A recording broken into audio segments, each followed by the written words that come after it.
I am having some technical difficulties today. As you might notice, my capture card decided to just not work for a bit, so that was fun. Hence me being a little bit late. And now my white balance is completely like, this is how it should be. And it's like, no, brightness. Ugh. All right, let me see if I can try to fix that. Why is, I'm just having one of those streamer days where everything just does not go well at all. All right, color correction. Let's see if we can fix it a little bit. Increase the gamma. All right, contrast. Bam. No, that's too high. Brightness. Scale that down a little bit. Oh, good. That's a lot. Saturation. A little less. All right. I feel like it looks worse now. I'm just trying to make it less bright, you guys. You don't have to somehow brightness less. Right, I feel like that's a bit better. Let me know if it's not good. I'm just... How are you? Ugh. I hate it when the stream really starts all freaking weird. And I've lost my vibe. I was so prepared. And then I wasn't. Ah. Alright.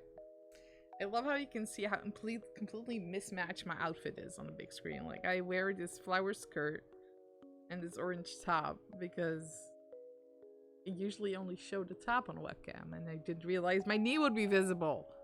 I can stretch it out, but then, well, you still see a little bit, so whatever. It's a Thursday. I was completely thrown off my entire vibe. Yeah. Alright, I'm gonna ramble, and hopefully I'll get somewhere to the point. As you can see, the new layout is live on the Just Chatting as well, so that's awesome. It also means my webcam, the preset was at 720p, which now I have just full HD me as, you know, you love and adore. And what is with the lighting? I don't like it. I don't like how bright it is. I don't... Look, I'm not an expert. I thought this camera would get it.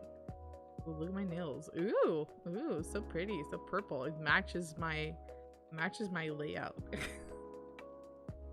Wonderful. All right. I hope you all are doing well, better than I am today, because, you know, during the day it was okay, but then, you know, I just got thrown off my vibe.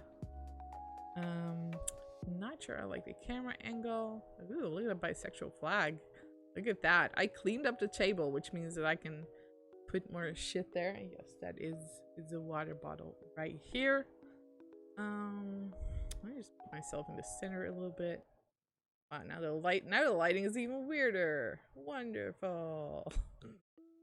Also, this is supposed to be an orange top. It looks almost freaking bright red now. I gotta follow a course on this or something. All right, now I did one thing well, is that I made notes for today. I made some notes. But before we start this mental health talk, I told myself I have to give a disclaimer at the start of these things because I'm actually putting them on YouTube as well. So I want people to know I'm not a licensed mental health professional. I have no educational background in mental health or psychology. I speak purely from my own experience. If you or someone you know is in crisis and needs immediate help, please contact emergency services. I'm not your therapist, and I'm just here to share what I know from an experience point of view. So this is what I learned in therapy, and I just want to share that with everyone, and just make sure that you know that I'm not qualified to give you actual psychological advice. I'm a mental health advocate is kind of the official English term, I guess. So I just wanted to give you that disclaimer very clearly, in case I get sued. Don't sue me. Don't do it. I don't like that. All right. Let me get to my notes. So what are we talking about today? Today we are talking about the gift that keeps on giving, therapy. What is therapy? Well, that's the first question. What the hell is therapy? Now, I actually did not look up where the word came from. I think it's from Greek, and I don't know what it means. So let's go discover that. Let's go look it up. Let's go find out what the word therapy actually means, because I don't actually know. So, therapy, Greek. Greek root. All those words are from Greek, honestly. Greek food therapy. I like this. I would like some Greek food therapy. Oh my god. All right. Therapy and etymology. I don't know how to pronounce that. The medical treatment of disease. From therapeuen, to cure, treat medically. Literally attend, do service, take care of. All right, so it's true that therapy can also be, physical therapy, or aromatherapy, or, there's lots of kinds of therapy. But of course, the type I'm talking about is psychotherapy, or mental health help treatment. That's the kind of therapy we're talking about. And so, what is it? The word already describes it. It is a treatment for mental health problems.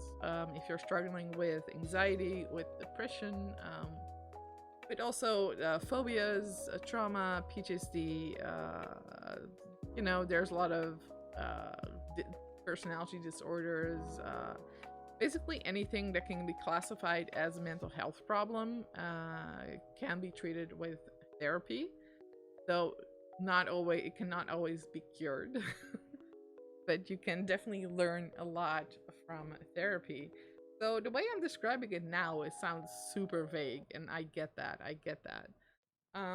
So why would you get it? I already kind of answered that, as in, you're dealing with these problems. And I think I could just go all the way back to my own story to kind of clarify how I arrived at this.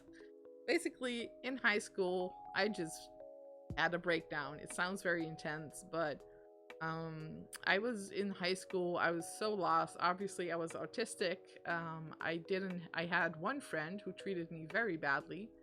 And when she finally broke off our friendship, I shut down. I didn't know what to do. I just didn't want to go to school. I was very depressed and sad, and finally I did get help from teachers, from the counselor at school, who I was already talking to a little bit, and they finally forwarded me to therapy. And I think I was 15 or 16 at the time, and for the first time, I talked to someone who was genuinely trained to obviously train medical and mental health professional, psychologist.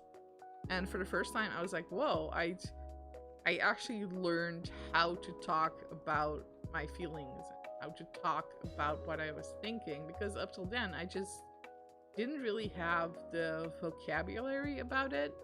And because this is something I don't think anybody taught my parents, and so they didn't really know how to do that either. So I wouldn't want to like shit on my parents or anything, because I looking back, they really tried to do the best they could, but things did not go well, especially not for autistic me. And they were like, what am I gonna do with this gifted child? And well, in therapy, when I was 15, 16, for the first time, I learned to talk about my feelings. And after that, I got antidepressants, and things slowly got better. But after, I think the 15 years after that, so I'm talking to up to when I was 30, I would go in and out of therapy. And the reason for that now is I know I was autistic, so things would go well for a while. And then I would eventually just get more depressed and anxious, and I didn't really know why, and always thought there was just something completely wrong with me. And this is something a lot of people with autism have. Now, I'm not gonna go into the autism part a lot. Hey Flynn, welcome my dear, welcome to the stream. So good to have you here. Flynn is the person who tells me therapy is the gift that keeps on giving, which is so true. And the funny thing is, as I'm trying to explain it on the stream, I realized that it's such a big concept, and I thought I could put it into words, but it's actually really hard. It's hard to put into words. It's you know, we have the stereotype of someone laying down on the couch on the sofa, and a very serious therapist, a man or a woman, sits there and goes like, you know, you had these dreams, and it probably means you want to have sex with a parental figure, so you know, something weird like that. And that's obviously not what therapy is at all. At the very basis, like just starting out, let's say you start therapy, you started out, and it's just talking about how you feel and what your thoughts are. And you know, you first have to, usually when you get there, you're like really upset, you've pent all this pain up, all this sadness, all these feelings. So usually you start talking first. You know, you get it all out, and usually you have to explain about your past and what you've gone through in life, and that alone can like lift off a lot of pressure. But then as the pressure is off a little bit, you have to, you know, you start how would I explain that? Like, it's really so difficult.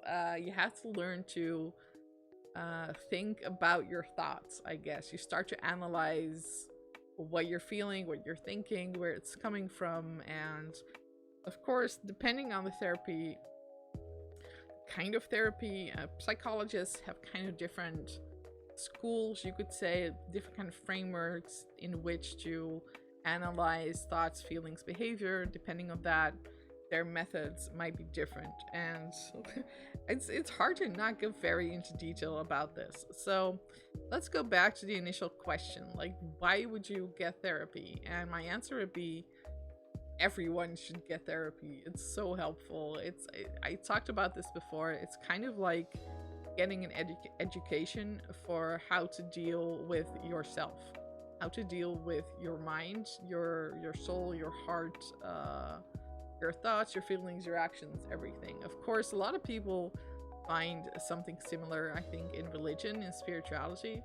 So I kind of get that part, is that if you are not someone who, I guess, struggles with very complex problems, I think that religion can be a way of finding this connection with yourself, this connection with other people. Thank you, Freddy Hearts, for joining the Domaniacs. Thank you so much for the follow. So yeah, I can kind of see how religion could also be helpful in that way. It's not for me, but it can be for others. But so why would you get therapy other than my belief that everyone needs it? I would say, like, if you're struggling just with yourself, with life, if you're just kind of stuck and you don't really know where to go, if you find that you don't really enjoy things anymore, you find that you just kind of going through the motions, you're tired a lot, like, these are all signs of depression, right? You're not sleeping well, you're not really taking care of yourself, you don't really see a lot of people. I'm listening this off and I'm like, wasn't that the past year for a lot of us? Maybe. Of course, a pandemic is an unusual situation. So it's not exactly like everyone's depressed now and everyone needs to get therapy. But I do feel like we all need extra support during these times. But aside from living through a world crisis, there's just stuff that's always been bugging you. Yeah, when there's something you cannot solve or stop doing even though you really want to, that's usually a sign that professional help is a good idea. That's a very good way of putting it, yeah. The thing is with therapy is that there's also a lot of people who need it, but don't realize that they need it. Like the first step, you know, is admitting to yourself that you need help, and that's often a really big step for a lot of people. So there's a lot of people who are just stuck in their life who might turn to substance abuse or abuse of themselves, even abuse of others, in order to cope with whatever they're feeling, and they're not getting the help that they need. Yeah, so, and if definitely if you find yourself in a kind of pattern that you know is damaging to you and you can't really break out of it, that's where a therapist can definitely help you. And a therapist will help you kind of reflect back at yourself and help you understand what's going on from their knowledge. Can you show me your feet? No, sir, this is not that kind of stream. I'm sorry to say. That's not what we do here. Alright, you're out of here. What the fuck? Show me your feet. I think not.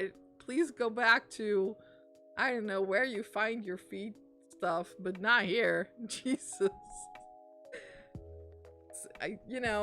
I guess this person needs some therapy, because what's wrong with you that you ask random women on the internet to show their feet? Like, fuck off, please. What the hell? Alright. I'm always like, when someone like that comes in, I'm just like, don't they have like OnlyFans or Pornhub or something? Like, why do you gotta bother women on Twitch? Why? Don't. Alright, back to the talk. Eesh, take a drink for that. I mean, my feet look very nice, but I'm not gonna show it just because some pervert asked me to.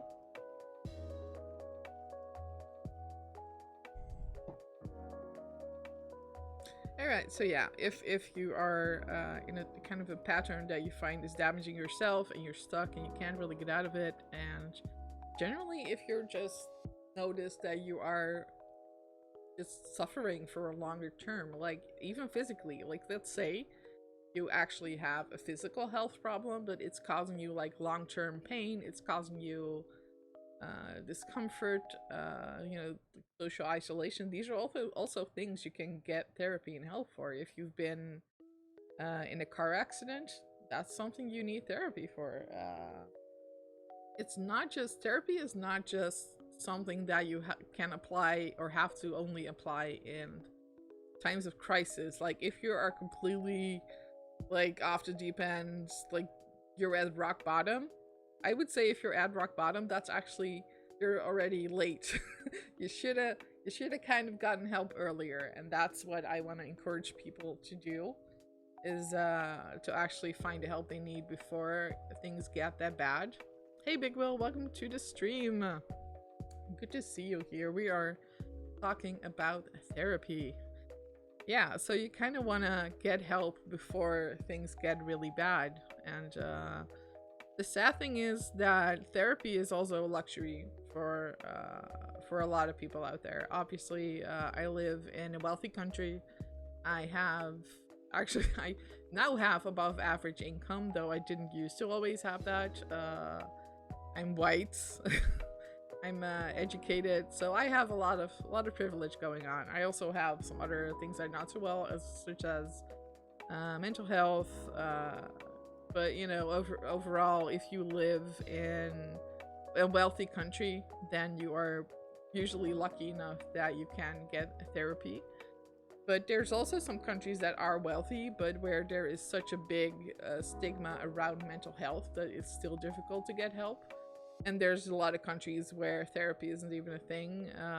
So yeah, it's like one of those things where it's not available to everyone. And if you live in a country, in a place where therapy is not easily available for you, I would definitely encourage you to look at online solutions. I can't really name any like off the top of my head. Like I also don't have a sponsorship or anything. But there's a lot of websites out there that provide online therapy, that provide online psychologists, and I definitely encourage you to look for that. It will sadly not be as effective as real life therapy. I I honestly don't believe, because nonverbal language is a big part for BetterHelp. Yeah, I've heard of that, but I don't know if it's good or bad. Like, I haven't evaluated it myself. I've just heard of it, so I don't know if BetterHelp is a good organization for that. But like, if it's a scam, yeah, that I don't know about that. I don't know, so I'm not gonna claim one way or the other.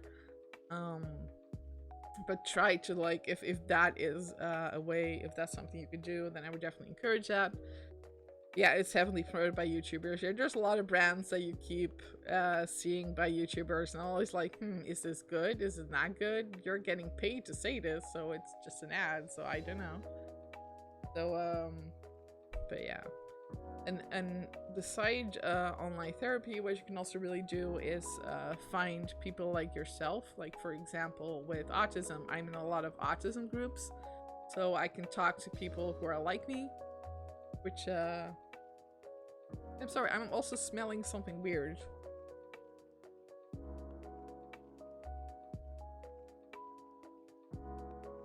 That's why I'm pausing, like, I smell something burning. Is this okay?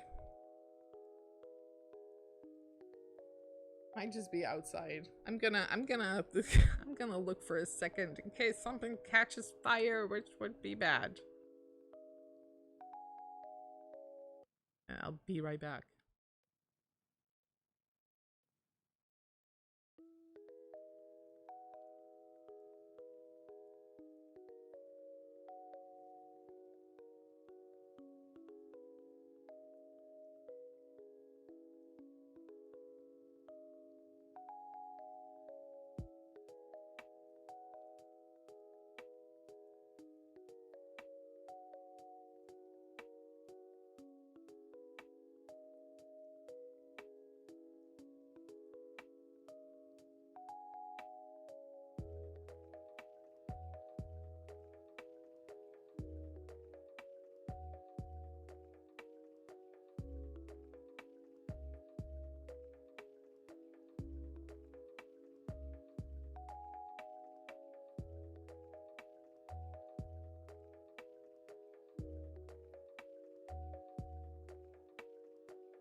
Alright, we're back. It's like, what the fuck? It smells like burning. This is not good. But I think it was just neighbors having a barbecue, which they shouldn't do on balconies. But some people are like that. So, I just turn off the AC so the smell won't come inside as much. I still have a little fan here, so that's okay. That's okay. Okay, I lost my train of thought, y'all. I don't. Yeah, so you can also find support groups, which I recommend if you cannot get in-person therapy with a licensed therapist. But, let's say that you are able to get real-life therapy from a mental health professional. Then how can it help? How will it help you? So I explained a little bit about that before. Counselors don't have degrees or qualifications. Yeah, these people basically get training, which is very similar to there's crisis like phone lines, like you call crisis numbers, you call and someone is a trained which is a trained, not call center, but you speak to someone who has a training to deal with people who are going through a crisis. So they know kind of how to keep you talking, how to kind of put you at ease, but they don't actually have any mental health qualification. So that can be helpful, and I've done that in the past, but like I said, I encourage you to go see an actual professional. So, like I said before, therapy can help you just analyze your behavior, your feelings, where it comes from. It really depends on the therapist as well. there's different kinds of therapy. Different kinds of therapy. The kind of therapy I had was mostly schema therapy and acceptance and commitment therapy. There's also transactional analysis. These are all kind of forms of cognitive behavioral therapy, which is, you know, still a very helpful form for a lot of people, not for all people. What? I just got done eating. Middle angle. Are you okay? Are you just smashing your autocorrect? Some guy 86? What's going on? Alright, more people who need therapy in chat. Wonderful. Alright,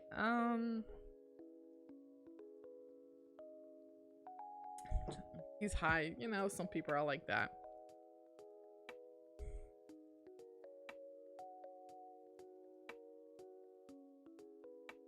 Alright. I'm just thrown off today. I don't know what's going on. Oh, man. So, let's say that you have found a good therapist. You are, you know, tackling your issues. Now, what are the pitfalls? And I think it's important to talk about that because I fell in quite a few myself. What I was struggling with is that, oh, this therapist tells me what to do, so I'm gonna do all the things they tell me to do, and then I'm gonna be cured. And it's not quite how it works. I've also seen people do the opposite, is they really resist everything a therapist has to say, and then they just kind of stay stuck, and I'm like, then why are you here? You know? So you have to find a balance between listening to the therapist and kind of applying their suggestions and kind of experimenting and playing with these kind of you know, these tools that they give you, without being like too resistant, but also without like completely surrendering to their point of view, because therapists also have their own biases. And what I really had to deal with was therapists who have kind of this very standard idea of what's normal, and that doesn't connect with me. So I am a bisexual woman. I feel a lot of kinship with queer people, with the queer community, and that they were all just like, no, you have to just be super normal because that's what we do. And it's very, I don't know if it's a Dutch thing or something, but I felt like there wasn't a lot of room for individuality and like individual expression.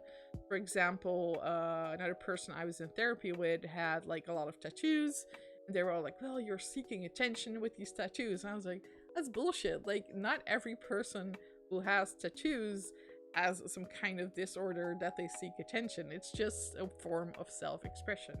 The same thing with, like, I had very bright red hair dye, and they're like, "Ooh, you know, you're trying to be theatrical with your hair." Like, oh, I just like the color red. Like, they were kind of like boxed into this idea of normalcy, and you kind of have to, find a balance. Like, there's some things that they're going to be stubborn about, but you have to also hold on to your individuality without being too stubborn about it, or without, you know, like completely giving over to their judgment.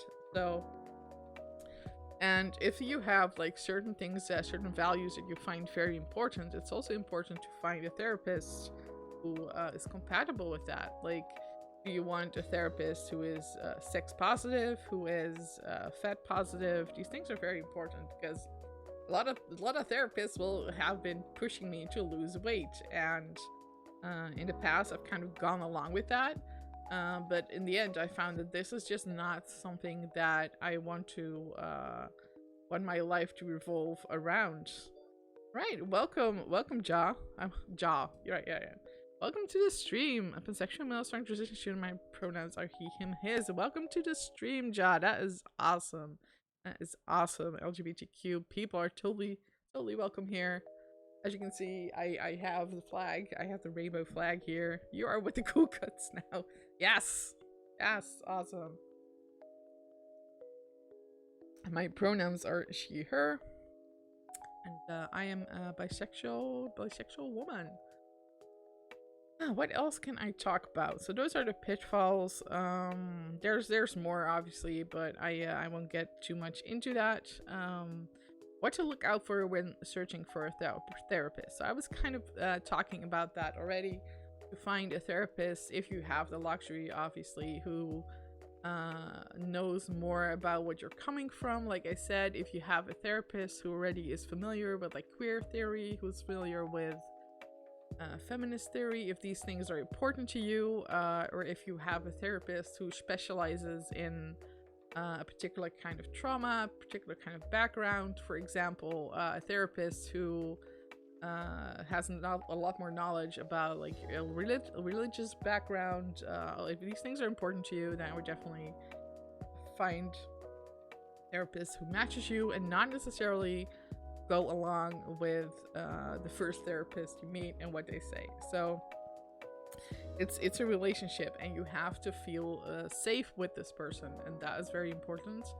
I know a lot of people who just kind of meet one therapist and then it's not a good match at all, and they kind of stick with this person, and that person makes them feel a lot worse about themselves. And now therapy and therapists can be very confronting at first, so it is difficult to kind of tell the difference between, am I being really confronted with something and is that upsetting me, or is the therapist upsetting me because they really don't understand me and they're biased in a certain way and they don't really see who I am. So that's difficult. It's difficult to kind of find a difference. And if you are struggling with that situation, I would encourage you to talk to friends, talk to family, talk to someone who is also familiar with therapy, or even also a therapist, but you know, not yours, and try to figure out which of the two, which one it is, because therapists can be very confrontational, and they're also kind of trying to